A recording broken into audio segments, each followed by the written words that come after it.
What's going on here? What's going on, y'all? Justin Brandon here. This is the first of many. This is the Art of Man podcast experience. I am your host, Justin Brandon. Who am I? Justin Brandon. I'm an actor, filmmaker, content creator, father, husband, podcaster. I also host a podcast with a friend of mine, Lou Rivers.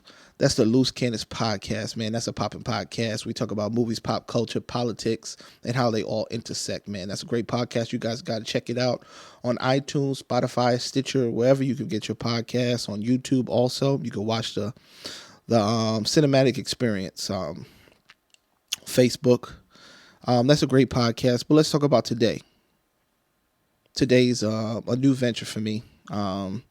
It allows me to open up and talk about some other things, explore some other ideas, and it starts with the premise of the art of man. I believe that every man, every woman, even every person is a piece of art. And I believe that we all come into this world a blank canvas, if you will. That a canvas is assembled by God. God assembles the canvas, but it's our parents' job to start with the initial brush strokes of paint, adding to our canvases. They start that in our formidable years, and then it's other people. There are teachers, there are friends, there society at large starts to add more paint strokes, and that starts building the painting, the piece of art that we are. And even through our life, sometimes other things happen. We receive things other than paint strokes. We receive sometimes nicks and tears to our canvas via trauma that we experience. But then at some point, as we get older, then the rest of the painting is commissioned to ourselves. We start to paint on our own canvas via the relationships that we engage in, the books that we read, the continuing of our education. All of those add to our canvas. And even further down the line, we begin to be able to possibly repair some of those nicks and tears that we received as a younger canvas, if you will. But it's a continuing effort. We're continually adding paint and colors to this canvas until the canvas is no longer. And these are some of the ideas that I want to explore. Some of the strokes that were put onto my canvas. Those strokes are ideas. Ideas of being a man. Ideas like discipline, hard work, responsibility, love, nurture, care. All of those exist in and on this canvas. And this podcast is about exploring and continuing to paint on my own canvas and possibly yours. So we're going to be speaking to some thought leaders, exploring some ideas and books from great authors, even interviewing some interesting people, and having conversations about what it is to be a man, what it is to be a human being, what it is to be a person, and what it is to be something that is ever evolving, something that is constantly being shaped and molded. Okay. Yeah, that's the premise. So today, I like to start with the personal experience, a story, if you will. When I was in fifth grade, I was really into martial arts at the time. And at this point, my father was still alive. My father passed when I was probably around 12. So this is when I was in fifth grade, and was studying martial arts. I was studying karate in school, and had a great teacher. Had a great experience. I was really enjoying it. And this was really in the early stages. I was a white belt, and we had a test coming up. We had our yellow belt test. It was really big for the whole class. It was really big, to say that you were moving up to the next step, to the next level in your journey. And we ended up taking our tests. And we all did horribly. Our sensei was very clear about his disgust for how poorly we did and how unprepared we were for this test. No one got their belt. He gave us a harsh speaking. He spoke to us, and he told us that we would have a chance to redeem ourselves in probably a month or two to retake the test. But he was very disappointed because we were all unprepared. And it was true. There were so many things that we were unprepared for. We weren't as flexible. We weren't able to do horse stances. We weren't able to do some simple techniques. But the day that I did not get my yellow belt, I was affected. And I had to go home. I went home. My mother was the first to know, and she told me to talk about it with my father. I didn't know it at the time, but my father was a second-degree black belt. He had studied for a while prior to him being paralyzed in one arm. And when I spoke to him, I told him about the whole experience, what the teacher said, and he looked at me, and I remember these moments. He looked at me and he said, I've seen you here at home, and I never see you prepare. I don't see you practicing. I don't see you working. When were you preparing for this test? And the only answer I could give him was like, well, in class, I pay attention to this, that, and the third. And he said, you weren't preparing for the test. And he asked me, so when is your next test? I told him when my next test was. And he said, do you want your yellow belt? And I said, yeah. He's like, do you want your yellow belt? I said, yeah. So he said, I'll help you. I'm like, oh, okay, I'll help you. Do you want the help? I said, yeah. He just asked for my commitment. He looked at me and he told me, let's start today.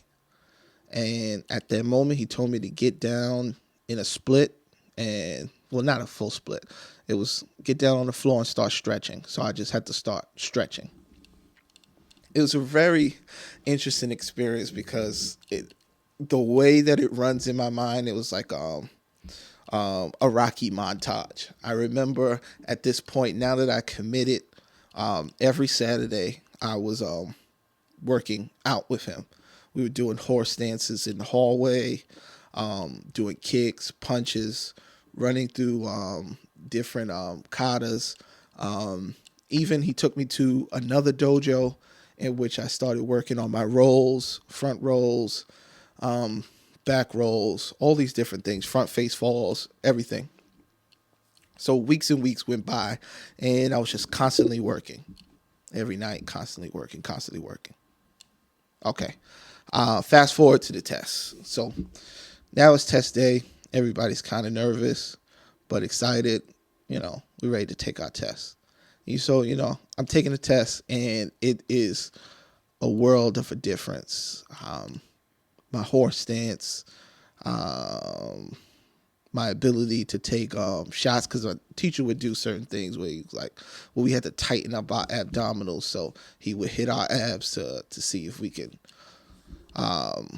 absorb a punch. So everything was totally different. And test is over. Teacher takes us into the auditorium, starts giving out the belts. He gives out belts. So it goes in order. You get your yellow belt, and there's the 1 tip, 2 tip, 3 tips. People with the regular yellow belt, they got their belt. People with one tip, he's giving out. They got their one tip. People with two tips, they're giving their belts with their two tips. Then he brings up the people with three tips, and he's giving that out. And I get a yellow belt with three tips. And then at the end, which I didn't even know was going to happen, he decides to give a special award to the student that did the best and the most improved from the last test, his actual personal yellow belt. Long story short, I was given his personal yellow belt. I still have it in my closet today. It was a very big moment for me. It wasn't something I was expecting. It wasn't something that I was thinking about happening. But that moment changed my life. It changed my life because it put in perspective what happens when you put the effort, when you put the work, and when you prepare for a moment. And it is inevitable when you give 100%, 110%, that you will be rewarded. And the reward may not be a yellow belt with three tips or the sensei's belt. The reward may be just you getting better, a better you. At that point, after those weeks of training with my father, I was just better. I was a better me. I was in better shape. I was more fit. I was more prepared. And in that preparation, as I look back, I realized that prepared me for today. It prepared me for everything that I've done as far as content creation, everything as far as being a father and a parent, and the things that I pass on to my children, because I understood at that moment what happens, the cause and effect of hard work, the cause and effect of focus, intensity, the cause and effect of intentionality. That became a new stroke on my canvas.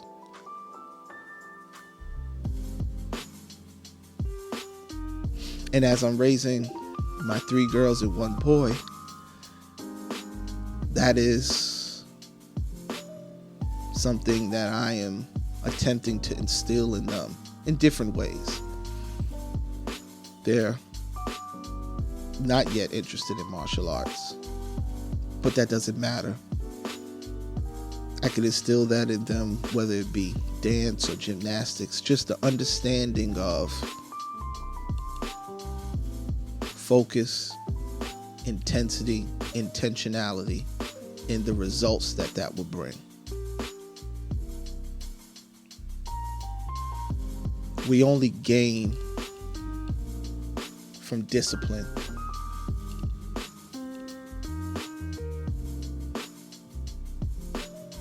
Yeah.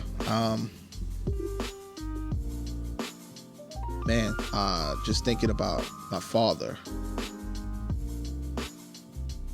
and what he instilled in me, it's a beautiful thing to have these beautiful memories of people, but also understand that those memories and those things live on within the next generation. And that's what I'm trying to pass on. And those are the ideas that I want to explore with this podcast, with this YouTube channel. Yeah.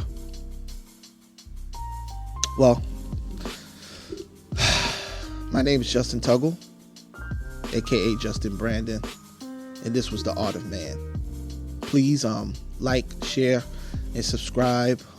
Pass this on to someone who you think may receive some value from this. Maybe even post this to your page. But yeah, I'll see you guys next time. We'll be doing this as often as I can, exploring these ideas, having conversations with people, exploring the idea of manhood and the development of men. in all its facets. Once again, I'm Justin Brandon, and this was The Art of Man. I'm out. Peace.